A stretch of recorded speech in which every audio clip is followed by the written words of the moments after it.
we will be start our class। कल हमने पढ़ा था अखिल भारतीय वित्तीय संस्था में एग्जिम बैंक के बारे में पढ़ा हुआ था। उसी में आता है सिडबी आता है, एनएचबी आता है, डीएफआई आता है। तो आज से शुरुआत करते हैं एनएचबी क्या। तो यहाँ से शुरुआत करते हैं एनएचबी क्या है, क्या कार्य है अपने देश में इसका। तो चलिए इसकी शुरुआत करते हैं। एनएचबी नेशनल हाउसिंग बैंक, राष्ट्रीय आवास बैंक। इसकी स्थापना जो है 9 जुलाई 1988 को हुई थी। राष्ट्रीय आवास बैंक अधिनियम 1987 के अंतर्गत यह अधिनियम था। 1987, यहाँ 7 है, ये 7। स्वामित्व जो है इसमें आरबीआई का पूरी तरह से है। इसका मुख्य कार्य क्या, इसका मुख्यालय है न्यू दिल्ली में।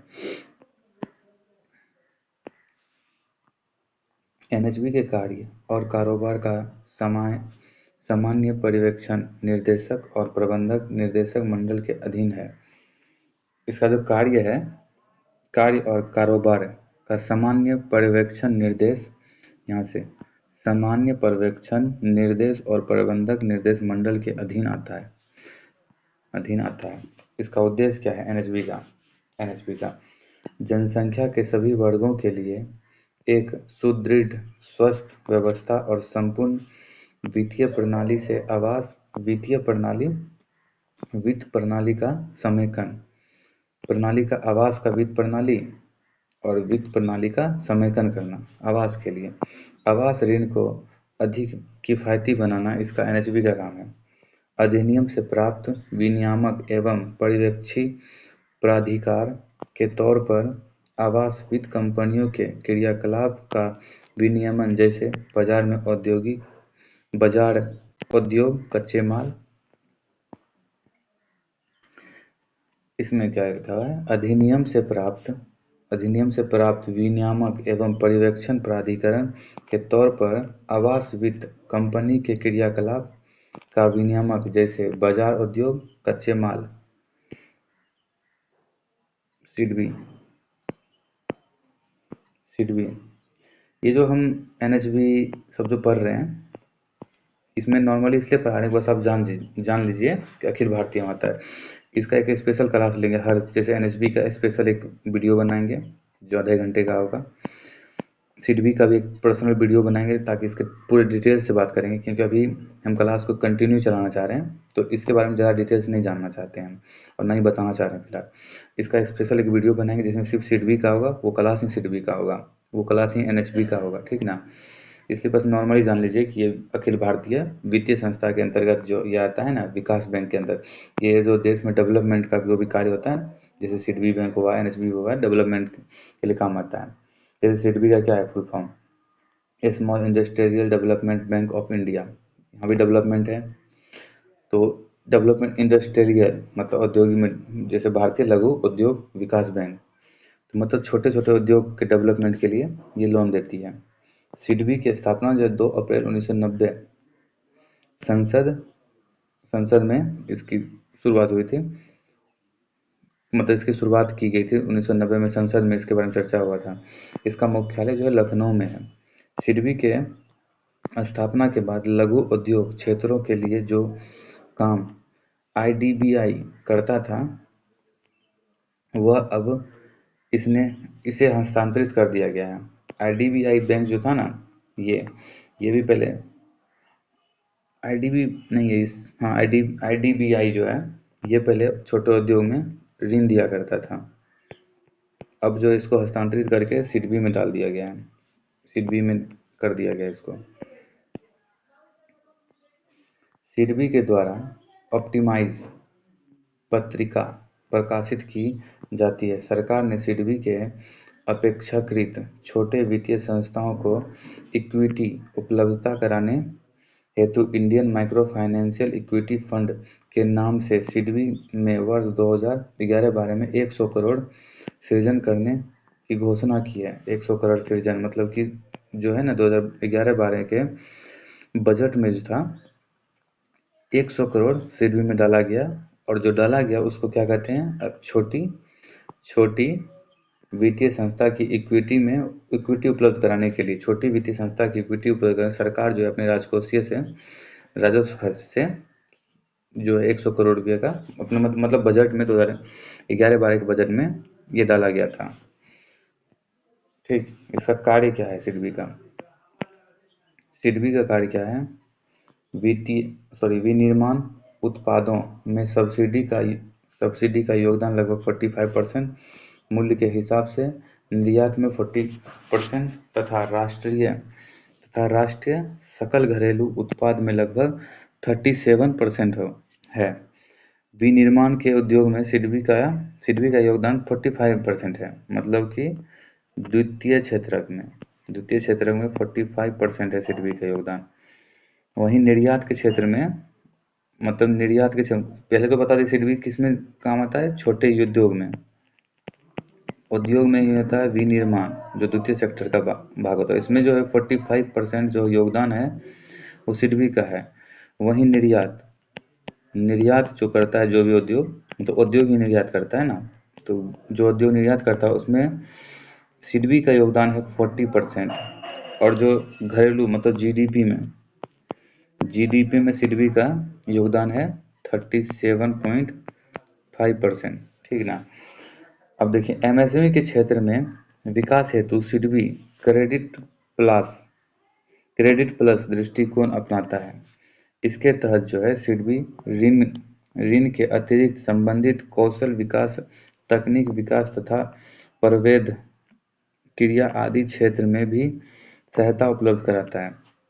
मतलब कि कौशल विकास में भी जो उद्योग जैसे हुआ ना, तो सिडबी के अनुसार जो है सिडबी ये कहता है इसके तहत जो है ऋण के अतिरिक्त संबंधित कौशल विकास, तकनीक विकास तथा प्रौद्योगिकीय आदि क्षेत्र में भी सहायता उपलब्ध कराता है। सहायता उपलब्ध कराने का मतलब हुआ कि जैसे कि अगर आप किसी भी उद्योग के लिए, एमएसएमई भी एक उद्योग हुआ,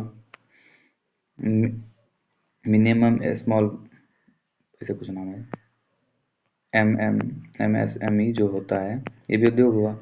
इसमें जो कौशल विकास के लिए भी जो है ना, ये जो सिडबी होता है अपना योगदान देता है। ठीक ना, सिडबी इसमें भी अपना योगदान देता है, यही कह रहा है। अब पढ़ते हैं डीएफआई डेवलपमेंट फाइनेंशियल इंस्टीट्यूशन, विकास वित्त संस्था। आधारभूत संरचना, पहले आधारभूत संरचना क्या है? आधारभूत संरचना वह सहायक सेवाएं जो प्लेटफॉर्म या आधार प्रदान करते हैं जिस पर उत्पादन के चारों कारक मिलकर, जैसे भूमि, पूंजी, श्रमिक, उद्यम, मिलकर वस्तु और सेवा का उत्पादन करते हैं, जिसमें अर्थव्यवस्था में आर्थिक समृद्धि और आर्थिक विकास होता है। जैसे उदाहरण में जो आधारभूत संरचना है क्या होता है? सड़क हो गया, रेलवे हो गया, बंदरगाह हो गया, विद्युत हो गया, ये सारे जितने भी हैं, ये सब जितने अच्छे सुविधा रहेगा इससे, तो कारक लागत जो होता है, कारक लागत उतना ही कम लगेगा। ठीक ना, कारक लागत उतना ही कम लगेगा। तो आधारभूत संरचना जो है किसी भी उद्योग के लिए, किसी भी देश के अर्थव्यवस्था के लिए अच्छा होता है, क्योंकि इसमें जितने सुधार होंगे वो देश के अर्थव्यवस्था के लिए उतना ही अच्छा होगा। आधारभूत संरचना की जो है ना, दो प्रमुख विशेषता क्या होती है? इसकी निर्माण प्रक्रिया लंबी होती है। ठीक ना, और उच्च डूब लागत होता है। उच्च डूब लागत ये होता है कि मतलब अगर ये जैसे सड़क बना, ये सड़क बना, मान लिया जाए कि इसमें 1 करोड़ रुपया खर्च हो गया। ठीक, और बनते बनते ऐसा हो जाता है कि कभी कभी जैसे कि अभी अच्छा मौसम है, रोड बन रहा है, अचानक बारिश हो गई, या अभी आए दिन देख रहे हैं कि पुल टूट गया। तो जैसे पुल टूट जाता है तो इसमें दिक्कत ये हो जाता है कि इसमें जो उच्च डूब लागत होता है, मतलब ज़्यादा रुपया, जैसे 1 करोड़ डाले हुए हैं, अचानक बारिश हो गई, रोड जैसे आज भी बना, ठीक ना, अचानक किसी कारणवश बाढ़ आ गई, रोड टूट गया, तो 1 करोड़ का जो लाभ हो, सॉरी लाभ कहते हैं, 1 करोड़ का नुकसान हो गया, इसलिए इसको उच्च डूब लागत कहते हैं। और ये बहुत लंबी होती है। कोई भी रोड बनाने में ऐसा तो होता नहीं कि आज शुरू किए कल सुबह ख़त्म, लंबा चलता है। जैसे पुल बन रहा है तो कभी कभी 5-6 साल चलता है पुल बनना प्रक्रिया। यही होता है। उच्च डूब लागत और लंबी इस प्रक्रिया होती है। आधारभूत संरचना में किया गया निवेश तब तक डूबा हुआ माना जाता है जब तक कि परियोजना का निर्माण प्रक्रिया पूरा ना हो जाए। वही जैसे कि अगर 1 करोड़ का रोड बनाया जा रहा है तो जब तक यहाँ मतलब मान लिया जाए कि पूरे यहाँ से, एक मिनट,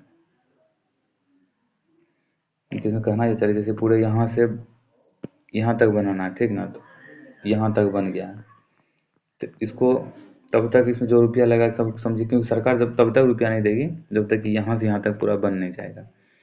तो इसको इसलिए कहा जाता है कि तब तक वो निवेश जो है ना डूबा हुआ माना जाता है। जब यहाँ पूरा बन जाएगा तो समझ जाइए कि आपका पूरा परियोजना जब तक पूरा निर्माण, परियोजना मतलब यहाँ तक का था, यहाँ तक आप कंप्लीट कर लिए तभी परियोजना को पूरा माना जाएगा।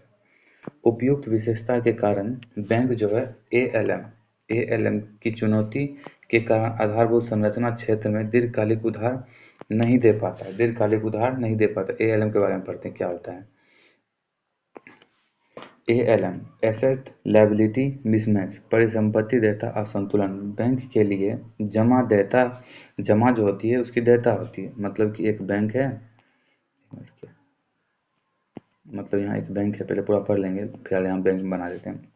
जमा उसकी देयता होती है जबकि उधार उसकी परिसंपत्ति होती है। सामान्यतः जमाधारक जो है बैंक में अल्पकालिक जमा करते हैं, अधिकतम 5 वर्ष की अवधि, जबकि बैंक जो है अधिकांशतः दीर्घकालिक उधार देता है, 20 से 25 वर्ष का उधार दे देता है। क्योंकि जो दीर्घकालिक देगा तो वो वही सड़क निर्माण में होगा तो वो बहुत लंबा होता है।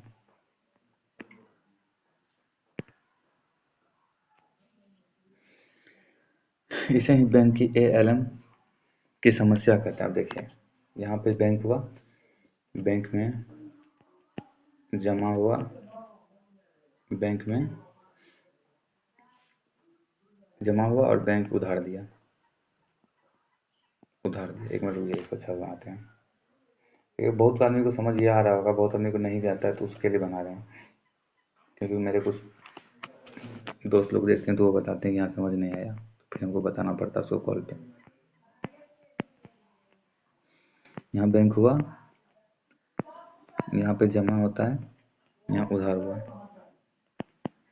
तो इसमें कहा गया है कि मैक्सिमम जो व्यक्ति जमा करता है वो 5 साल के लिए करता है, ठीक। और इस ये जो बैंक की देयता होती है, क्योंकि इसके बदले बैंक जो है ब्याज देती है। वहीं दूसरी तरफ जो उधार होता है इस पर ब्याज लेती है, ठीक ना। लेकिन ये जो होता है 25 से दीर्घकालिक देती है ना सरकार, दीर्घकालिक देती थी, 25 से 30 वर्ष हो जाता है, 20 से 25 वर्ष, मतलब लंबा टर्म का होता है। तो ये कहीं 5 वर्ष का जमा होता है। ज़्यादातर जो भी पब्लिक होती है 5 वर्ष के लिए मैक्सिमम जमा करती है। इससे क्या होता है, मान लिया जाए कि ये 25 करोड़ रुपया जो है दीर्घकालिक दे दी है, और जबकि जमा जो था 30 करोड़ था पहले, ठीक ना, 30 करोड़ था, तो 30 करोड़ 25 करोड़ दे दी, मतलब 5 करोड़ बचा है फिलहाल। तो 5 करोड़ जो बचा है मतलब अगर कोई व्यक्ति अगर आ जाए, अगर आप सारे व्यक्ति 30 करोड़ का निकालने के लिए, विड्रॉल करने के लिए आ जाए, तो वहाँ तो 25 करोड़ में फंसा हुआ है ना। वहाँ पे वही जो ये 25 करोड़ फंसा हुआ है दीर्घकालिक के लिए, इसी को कहते हैं ALM, एसेट लायबिलिटी मिसमैच। क्योंकि मिसमैच हो रहा है ना, यहाँ पे कहाँ 30 करोड़ है तो 25 करोड़ वहाँ चले गए, बचा 5 करोड़। अचानक सब आ गया मांगने के लिए किसी कारणवश, जितनी पब्लिक है मांगने आ गया पैसा, मिसमैच हो गया ना कि यहाँ 5 करोड़ ही बचा है जबकि होना चाहिए था यहाँ 30 करोड़। यही हुआ मिसमैच। ALM का मतलब यही होता है।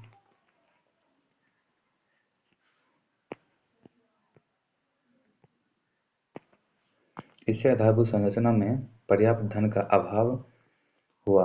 अतः इस समस्या को दूर करने के लिए जो है वर्ष 2021 में सरकार ने NABFID, national bank for financial infrastructure development, राष्ट्रीय बैंक जो लाया गया था वित्त देने के लिए, मतलब अवसंरचना को विकसित करने के लिए इस बिल को लाया गया, जिसे 2022 में संसद में पारित किया गया।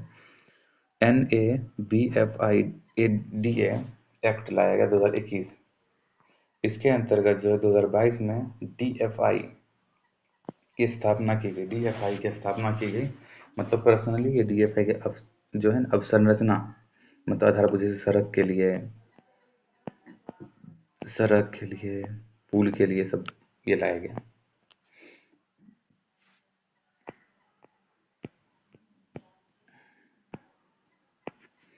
DFI डेवलपमेंट फाइनेंशियल इंफ्रास्ट्रक्चर, यह विकास बैंक है।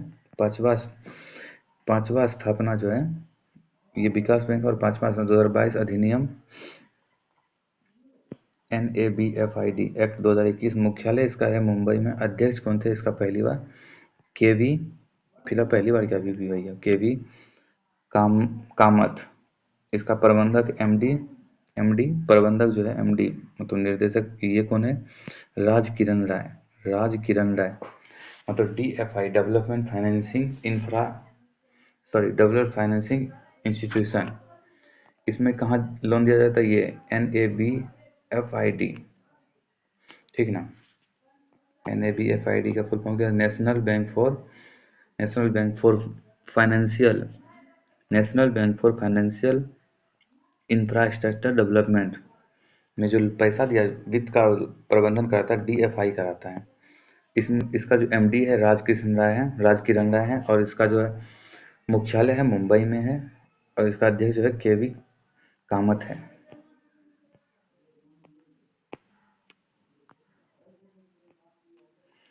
इसमें पूंजी जो है 1 लाख करोड़ रुपया। इसकी स्थापना जो जब हुई थी तो 20,000 करोड़ रुपये के साथ हुई थी। स्वामित्व इसमें 100% सरकार के पास है, किंतु भविष्य में इसे कम कर कर सरकार जो 26% तथा शेष 74% निजी क्षेत्रों को सौंप देगा। मतलब इसमें जो 100 रुपया है ना, मान लीजिए 100 रुपये एग्जाम्पल, इसमें 26 रुपया सरकार का स्वामित्व रहेगा, 26 रुपया सरकार अपने ले लेके बाद बाकी जितना भी शेयर है वो निजी कंपनी को बेच देगी, ठीक ना। यह एक यह एक पुनर्वित्त संस्था है। DIF के बारे में चर्चा चल रही। DIF पुनर्वित्त संस्था है जो आधारभूत संरचना क्षेत्र में दीर्घकालिक ऋण देने वाले बैंक और वित्तीय संस्था को वित्त उपलब्ध कराता है। समझ गए? ये वित्त उपलब्ध कराता है, जैसे कि अभी जो पढ़ चुके हैं national bank for infrastructure development को। ये वित्त पोषी, एक तरह से कहे तो वित्त पोषी है या पुनर्वित्त है संस्था है। यह जो है वैश्विक बाजार लगभग 3 लाख करोड़ के बॉन्ड जारी करके पूंजी जुटाता है। 3 लाख करोड़ के बॉन्ड को जारी करके जो DIF है ये पूंजी जुटाता है, जिसका उपयोग जो है आधारभूत संरचना निर्माण में वित्त पोषण के रूप में किया जाएगा। वित्त पोषण ये डायरेक्ट नहीं देगी, ये सिर्फ बैंक को देगी, वैसे बैंक को जो दीर्घकालिक उधार देता है आधारभूत संरचना में, ये उसके लिए सिर्फ बना हुआ है। मतलब फिर बता देखिए, जैसे DIF है, इसके पास बहुत सारा पैसा है जो कि जैसे 3 लाख करोड़ रुपया जो है लिखा हुआ है, बॉन्ड जारी करके पूंजी जुटाता है। मान लिया जाए कि कोई भी बैंक, जैसे मान लिया जाए कि SBI बैंक हो, हालांकि SBI बैंक दीर्घकालिक जल्दी देना नहीं चाहती, तो फिलहाल जो सरकार बनाई है NABFID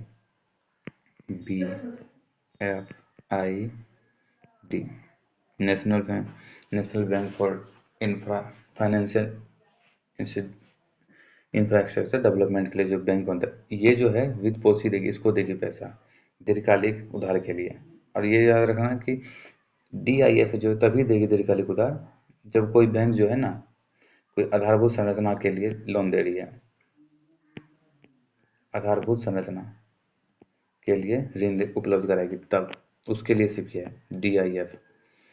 अब पढ़ते हैं प्राथमिक डीलरशिप। कल जब हम अखिल भारतीय वित्तीय संस्था पढ़े थे उसमें पहले विकास बैंक था, पहले विकास था, फिर प्रथम था, इसके बाद आएगा NBFC बैंक। 3 ये है अखिल भारतीय। अब अभी ये खत्म हो गया, अब पढ़ रहे हैं प्राथमिक डीलर। प्राथमिक डीलर की स्थापना जो है वर्ष 1995 में RBI द्वारा किया गया। इसे लाइसेंस जो RBI द्वारा दिया जाता है। प्राथमिक डीलर जो होता है RBI से सरकारी प्रतिभूति क्रय करके बाजार में उसका विक्रय करता है। यह ई कुबेर का प्रयोग कर सकता है। प्राथमिक डीलर जो है ई कुबेर के प्लेटफॉर्म के आधार पे जाके सरकारी प्रतिभूति खरीदता है और इसको बाजार में भी बेच देता है। खरीदा और बेच दिया, प्राथमिक डीलर का यही काम होता है। अब पढ़ते हैं NBFC non banking financial company, गैर बैंकिंग वित्तीय निगम।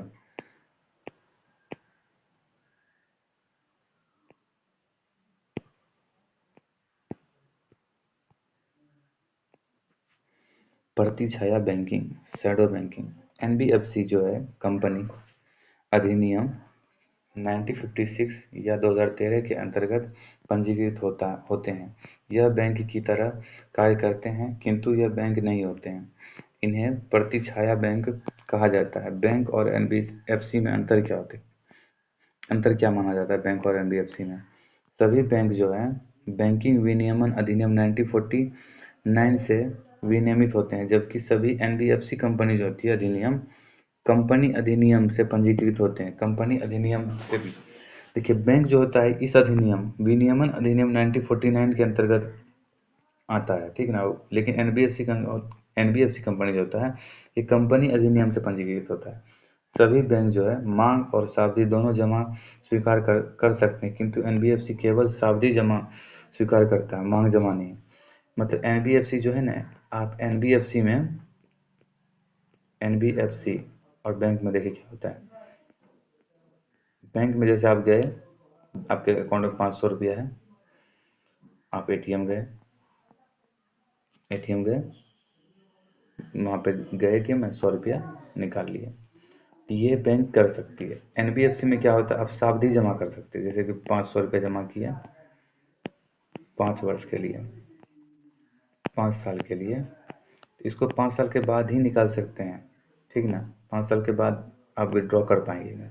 लेकिन बैंक में क्या होता है, ये मांग जमा होगा जिसको आप कभी भी निकाल सकते हैं। इसमें आपको कभी भी नहीं निकाल, इसका परिपक्वता 5 साल की है, तो 5 साल के बाद ही इसको निकाल सकते हैं। तो एनबीएफसी ये करती है। और बैंक में मांग जमा भी होता है, बैंक में सावधि भी होता है, लेकिन बैंक में आप कैश जमा करते हैं, कभी भी निकाल सकते हैं। एनबीएफसी ऐसा नहीं कर सकती। अब आगे बताएंगे कि एनबीएफसी बैंक किसे कहते हैं, मतलब कैसा कौन कौन से बैंक एनबीएफसी हैं भारत में भी। सभी बैंक और सावधि दोनों जमा करते हैं। एनबीएफसी केवल जमा स्वीकार कर सकते हैं, ठीक, केवल सावधि जमा स्वीकार कर सकते हैं। सावधि जमा मतलब 5 साल 6 साल के वाला। बैंक जो है चेक और ड्राफ्ट जारी कर सकते हैं। एनबीएफसी स्वयं का चेक और ड्राफ्ट जारी नहीं कर सकते। वही सेम बात, अगर आपके पास चेक और ड्राफ्ट अगर एनबीएफसी जारी करती, चेक आप सीधा जब भी मन या बैंक गए 100 रुपया जाकर निकाल लिए, चेक जमा करके चेक जमा दीजिएगा, आपका 100 रुपया विड्रॉ हो जाएगा। ये हो सकता है। लेकिन एनबीएफसी में ऐसा नहीं होता है, क्योंकि इसकी परिपक्वता अवधि पूर्ण होने के बाद ही इसका आप यूज कर सकते हैं, निकाल सकते हैं। अब देखिए, सभी बैंक को सीआरआर और एसएलआर का अनुपालन करना होता है, जबकि एनबीएफसी जो है सिर्फ सीआरआर के दायरे से बाहर होती है। केवल कुछ एनबीएफसी जो है सावधि जमा स्वीकार करते हैं। एनबीएफसी जो है ना सीआरआर के दायरे से बाहर होती है, मतलब कि एनबीएफसी जो है ना, मतलब क्या लिखा सीआरआर, मतलब एनबीएफसी को जो है ना एसएलआर रखना होता है, एसएलआर रखना होता है, ठीक है ना। इसका भी परसेंटेज है 15% एसएलआर एनबीएफसी को रखना होता है। लेकिन सीआरआर वो जमा नहीं करती है, सीआरआर वो जमा नहीं करती है, ठीक। यही कहा जा रहा है एनबीएफसी में अंतर कैसे नहीं, जैसे जबकि बैंक का जो सीआरआर है अभी,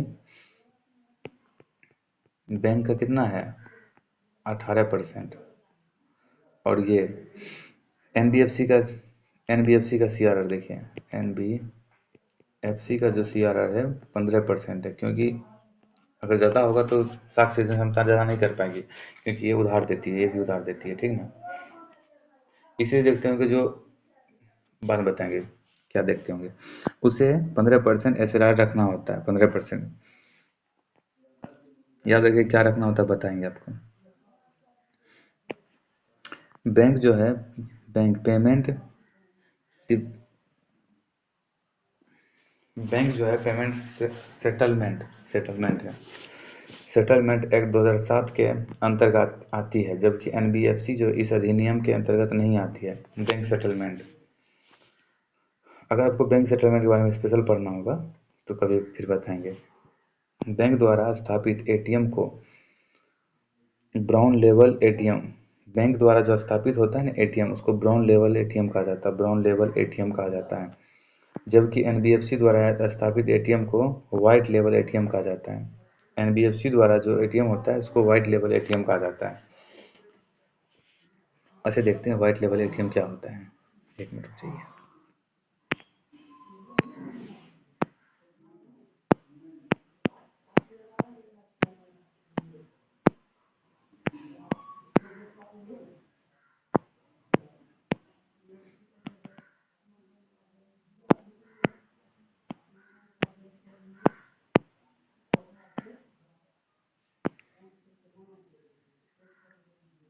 जैसे देखिए, ये हो गया वाइट लेवल एटीएम, ये देख रहे हैं इंडिकेस, देखते होंगे हाल पे हम इंडिकेस बैंक।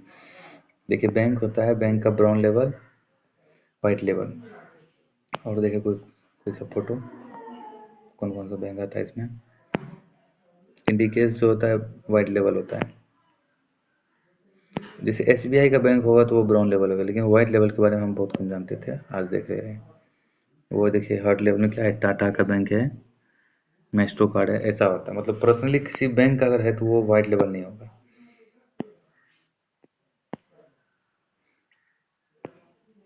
बैंक केवल सरकारी प्रतिभूति में निवेश कर सकते हैं। बैंक जो है केवल सरकारी प्रतिभूति में निवेश कर सकता है, शेयर और म्यूचुअल फंड में नहीं। जबकि एनबीएफसी जो है सरकारी प्रतिभूति और शेयर तथा म्यूचुअल फंड सभी में निवेश कर सकते हैं। फॉरेन डायरेक्ट इन्वेस्टमेंट, ये जो बैंक में एफडीआई, फॉरेन डायरेक्ट इन्वेस्टमेंट की अधिकतम सीमा 74% होती है, जबकि एनबीएफसी बैंक में जो होता है ना, यह 100% हो सकती है। क्योंकि एनबीएफसी बैंक जैसे कोई भी बैंक हुआ, बाहरी बैंक, विदेशी बैंक कोई आया, जैसे उसका नाम मान लीजिए ना कि आरबीसी बैंक है, हो सकता है इसमें विदेशी बैंक अपना 100%, विदेशी कंपनी अपना 100% पैसा डाल दी है तो 100% हो गया। लेकिन कोई भी बैंक जो होगा उसमें 100% अधिकतम एफडीआई, जो वो बैंक भारत में तभी मतलब खुल सकता है जबकि उसमें कम से कम 74% चली रहे, लेकिन इसके बाद का परसेंट जो है ना वो बैंक का हो अधिकतम एफडीआई। वो वैसा बैंक जिसमें अधिकतम एफडीआई एफडीआई 74% है, उसे बैंक कहा जाता है। लेकिन इससे ज़्यादा होगा, जैसे 100% है, तो वो एनबीएफसी बैंक होता है। और एनबीएफसी में ये अनुमति है 100% की, जबकि बैंक में ये अनुमति नहीं दी जाती है। बैंक जो है डेबिट कार्ड जारी कर सकते हैं, जबकि एनबीएफसी बैंक जो है केवल क्रेडिट कार्ड जारी कर सकता है, डेबिट कार्ड नहीं।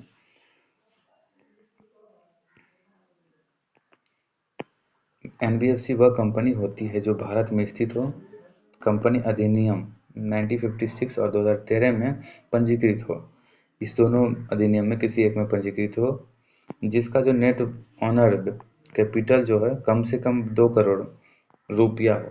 नेट नेट ऑनर्ड कैपिटल मतलब ऑनर का जो कैपिटल, मतलब ऑनर की पूंजी कम से कम 2 करोड़ रुपया हो, तभी वो एनबीएफसी बैंक यहाँ पे खुल सकते हैं। क्योंकि एनबीएफसी बैंक जो है, एनबीएफसी में क्या बोला गया है, 100% एफडीआई हो सकता है, लेकिन इसका ऑनर का कम से कम दो करोड़ रुपया जो है उसका हो। यह अधिकांशतः उधार देते हैं तथा शेयर, बॉन्ड और म्यूचुअल फंड में निवेश करते हैं। यह केवल सावधि जमा स्वीकार कर सकते हैं, मांग जमा नहीं। मांग जमा वही बता दी, करेंट कैश जो तुरंत जब कैश जब निकाल लेते हैं जब मन तब, वो जमा नहीं करता ये। देखिए इसमें क्या लिखा हुआ है, ये जो एनबीएफसी बैंक होता है क्रेडिट कार्ड सिर्फ जारी करता है, डेबिट कार्ड जारी नहीं करता है।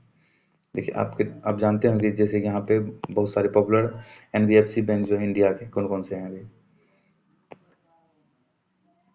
इंडी Indian bulls bank, HDFC bank, हालांकि एचडीएफसी बैंक भी है और एनबीएफसी भी आता है, आईडीएफसी बैंक, ये सब। जैसे बजाज के बारे में बहुत प्रचलन में है भारत में।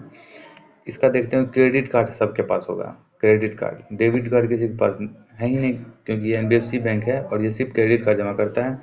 और इससे आप कभी भी कैश नहीं निकाल सकते हैं, ये हमेशा सावधि होता है 5 साल के 2 साल के लिए।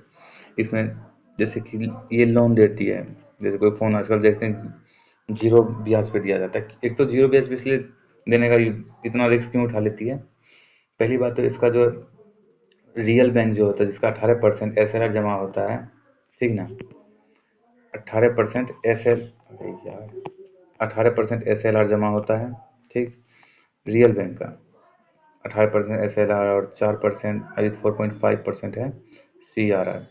एक तो इससे इसको छूट मिल जा रही है और इसमें भी 3% की छूट मिल जा रही है, इसलिए इसके पास साख ऋण क्षमता ज़्यादा होती है और ये कम ब्याज रेट पे ईएमआई पे कोई प्रोडक्ट बेचता है, मतलब लोन देता है, बेचता है कहते हैं। एनबीएफसी के 2 प्रकार होते हैं, वे एनबीएफसी जो जमा और दोनों कार्य करते हैं। केवल सावधि जमा, उन्हें एनबीएफसीडी कहा जाता है। एनबीएफसी दो प्रकार, जमा और दोनों का कार्य, जमा और दोनों का कार्य करते हैं, ठीक ना। वे एनबीएफसी जो केवल उधार देने का कार्य करते हैं। देखिए, एक एनबीएफसी होता है जिसमें जमा होता है और उधार भी दिया जाता है, और एक एनबीएफसी होता है जैसे जो केवल उधार देने का कार्य करता है, जमा स्वीकार नहीं करते, उन्हें एनबीएफसी एनडी कहा जाता है। अगर एनडी लगा हो तो वो सिर्फ और सिर्फ उधार देगा, और सीडी लगा हो तो वो जमा उधार दोनों लेगा। जैसे उदाहरण, बजाज फाइनेंशियल, मुथूट फाइनेंस, जबकि सहारा। देखिए, बजाज फाइनेंस जो होता है ना, सिर्फ और सिर्फ उधार देता है, ये जमा स्वीकार नहीं करता। इसमें जब जमा नहीं करते हैं ना पैसा, इसमें जब उधार लेते हैं तो उसका ईएमआई चुकाते हैं, ईएमआई खत्म हो गया तो इनसे मतलब खत्म। लेकिन जो सहारा था हो गया, क्योंकि अब है तो नहीं, सहारा हो गया, ये एनबीएफसीडी का है उदाहरण है, क्योंकि ये पहले जो था ना, ये जमा जमा भी लेता था और उधार भी लेता था, ठीक ना। धीरे धीरे सारे एनबीएफसी बैंक जो है ना यही करने वाले हैं, जमा भी लेंगे और उधार भी लेंगे। और एलआईसी जो होता है, हाउसिंग फाइनेंशियल या बीमा कंपनी या म्यूचुअल फंड, ये सब जितने भी होते हैं, क्या होते हैं उधार, ये सारे जो जमा और उधार दोनों करते हैं। जैसे एलआईसी में आप जमा भी कर सकते हैं, बीमा कंपनी में आप जमा भी कर सकते हैं, उधार भी लेते हैं, म्यूचुअल फंड में जमा करते हैं, उधार भी लेते हैं। अब देखते हैं एनबीएफसी का नियामक। ज़्यादातर जो होता है एनबीएफसी का नियामक जो होता है आरबीआई होता है, किंतु सभी एनबीएफसी का नियामक जैसे म्यूचुअल फंड कंपनी का सेबी होता है, पेंशन फंड कंपनी का नियामक मतलब pension fund regulator, pension fund का जो नियामक होता है pension fund regulator and development authority, इसका होता है नियामक IRD, institution regulator development authority, बीमा नियामक विकास प्राधिकरण। इसकी स्थापना जो है 2000 में हुई थी, आईआरडी 1999 में अधिनियम के तहत, आईआरडी अधिनियम। इसका मुख्यालय जो हैदराबाद में है।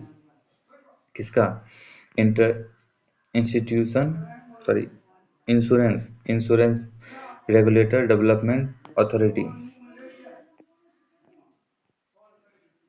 देखिए, जमा स्वीकार करने वाले एनबीएफसीडी मतलब जो जमा और उधार दोनों का नियामक अनिवार्य रूप से आरबीआई होता है। जितने भी एनबीएफसी बैंक हैं, याद रखिएगा, जितने भी एनबीएफसी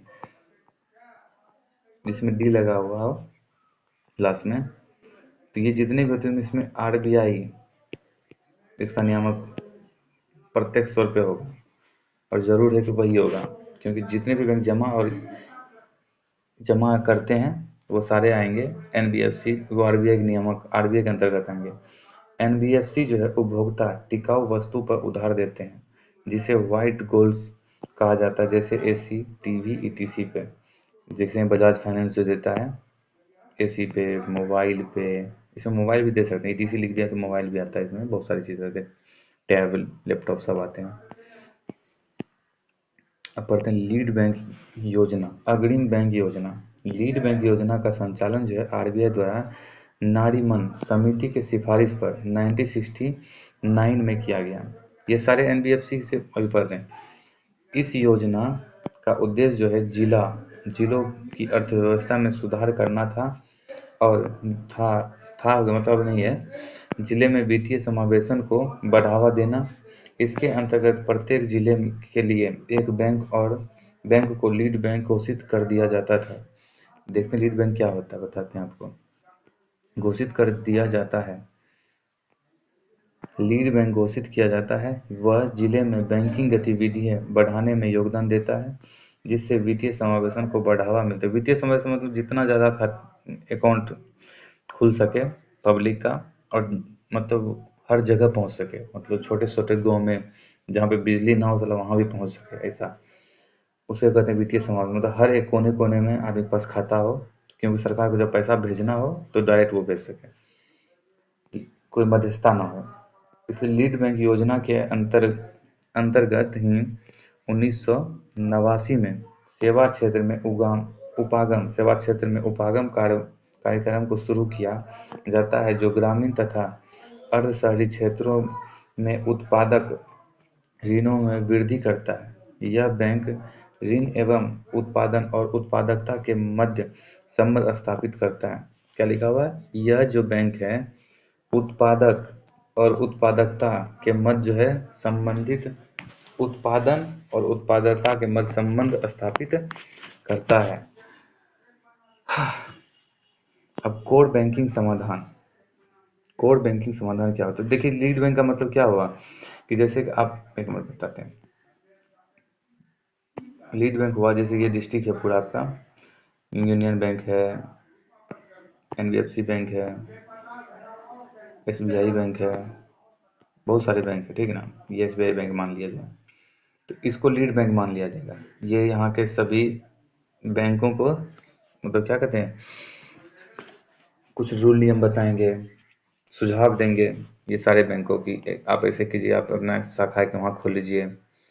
इससे क्या होगा कि दूर दराज गांव जो होते हैं, छोटे छोटे गांव, ये सब व्यक्ति जो होते हैं, बहुत सारे बैंक व्यक्ति जो होते हैं मार्केट नहीं जा पाते हैं, मार्केट जाएंगे तभी खाता खोलेंगे। तो यहाँ पे एक शाखा छोटा सा खोल लीजिए, जिससे कि बैंक का साख सृजन बढ़ सके और वित्तीय समावेशन बढ़ सके। तो लीड बैंक का यही कार्य होता है।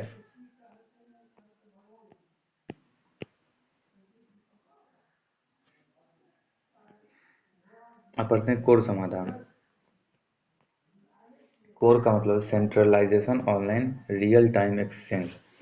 कोर बैंक समाधान बैंक की शाखाओं का वह तंत्र है जो उपभोक्ता को अपने खाते का संचालन संचालन जो बैंक के किसी भी शाखा से कर सकने की सुविधा देता है, चाहे उन्होंने अपना खाता कहीं भी खोला हो। यह बैंकिंग एनी टाइम एनीवेयर आधारित है। इसका मतलब क्या हुआ, जैसे एक बैंक यहाँ पे है, ये मान लीजिए पटना में है, ये बैंक दिल्ली में है, ये बैंक हैदराबाद में है, ये बैंक यूपी में है, ठीक। मान लिया जाए कि पटना में अपना अकाउंट खोलें। ये सारा बैंक जो एक होना चाहिए, सारे बैंक जो हैं एक ही कंपनी के होने चाहिए। जैसे कि मान लीजिए कि सारा बैंक जो है एसबीआई है, एसबीआई है। कोर का मतलब क्या होता है कि जैसे आप यहाँ पे खाता खोले, आपका इच्छा होगा कि आप पहुँच गए यहाँ यूपी में है अभी, तो आपको अपना अकाउंट से पैसा निकालने के लिए यहाँ नहीं आना होगा, पटना नहीं आना होगा। आप क्या कीजिएगा, सीधा यहाँ जाइए यूपी के ब्रांच में, एसबीआई के ब्रांच में, वहाँ पे आप दीजिएगा, आपका पैसा यहाँ से विड्रॉ हो जाएगा, ठीक। या आप यहाँ पे हैं हैदराबाद में, तो यहाँ भी आप विड्रॉ कर सकते हैं, बस ब्रांच वही होना चाहिए, सॉरी ब्रांच कोई भी होना चाहिए, लेकिन बैंक वही होना चाहिए। यहाँ से आप विड्रॉ कर सकते हैं, या आप दिल्ली में, तो यहाँ से भी विड्रॉ कर सकते हैं। यही होता है बैंकिंग एनी टाइम एनीवेयर, मतलब बैंकिंग आप कहीं भी कर सकते हैं, एनीवेयर एनी टाइम, इसका ये मतलब है कोर सेंट्रलाइजेशन का। कहीं भी खाता खोले हो, ये लिखा हो, कहीं भी खाता खोले हो आप कहीं भी पैसा निकाल सकते हैं। इस सुविधा को देने का कार्य कौन किया है, ये स्विफ्ट किया है। Swift social for world wide interbank, interbank का मतलब अंतर बैंक, अंतर अंतर बैंक, एक बैंक के अंदर इंटर बैंक फाइनेंशियल टेलीकम्युनिकेशन। इसकी शुरुआत जो होती है 1973 में हुई थी। इसका मुख्यालय बेल्जियम में है। सूचना यह सूचना का आदान प्रदान करता है। यही घरेलू देश का कोई भी बैंक की शाखा विदेशों में हो अथवा विदेशों की बैंक की शाखा देश में हो, वहाँ लेन देन में स्विफ्ट प्रणाली का उपयोग करता है। देखिए, जैसे हम लोग अभी कोड का यूज कर रहे हैं, कोड का बेल्जियम में है ना 1973 में ही इसकी शुरुआत 1973 में ही इसकी शुरुआत हो चुकी थी, ठीक है ना। 1973 में ही इसकी शुरुआत हो चुकी थी स्विफ्ट की, जिसको आज हम लोग भारत में कोड जानते हैं कि किसी भी बैंक से पैसा निकाल सकते हैं। लेकिन ये स्विफ्ट का यूज हम भी कर सकते हैं। जैसे स्विफ्ट का क्या हो, जैसे कि मान लिया जाए कि ये भारत है, मान लिया भारत है, यहाँ अमेरिका है, चलो भारत दिल्ली का बना, चलो दिल्ली बना लेते हैं। मान लिया भारत है, ये अमेरिका हुआ, तो अमेरिका में कोई बैंक है जिसका ब्रांच यहाँ खुला हुआ है और वही ब्रांच यहाँ भी खुला हुआ है। ये स्विफ्ट क्या सुविधा देती है कि आप जैसे यहाँ पे खाता खुलवाए हैं अमेरिकन, तो ये यहाँ पे भी पैसा निकाल सकती है, स्विफ्ट देती है। स्विफ्ट का काम होता है विदेशों से, विदेशों वाली। वहीं कोर जो होता है, जो हमारा कोर है, ये अंतर बैंक, मतलब भारत के अंदर जो बैंक होगा ना, जैसे एसबीआई, तो उसके सेम ब्रांच अगर कहीं है एसबीआई का है, तो वहाँ से पैसा आप निकाल सकते हैं। तो कल इसके आगे की चर्चा करेंगे। आज के लिए थैंक यू मेरा वीडियो देखने के लिए।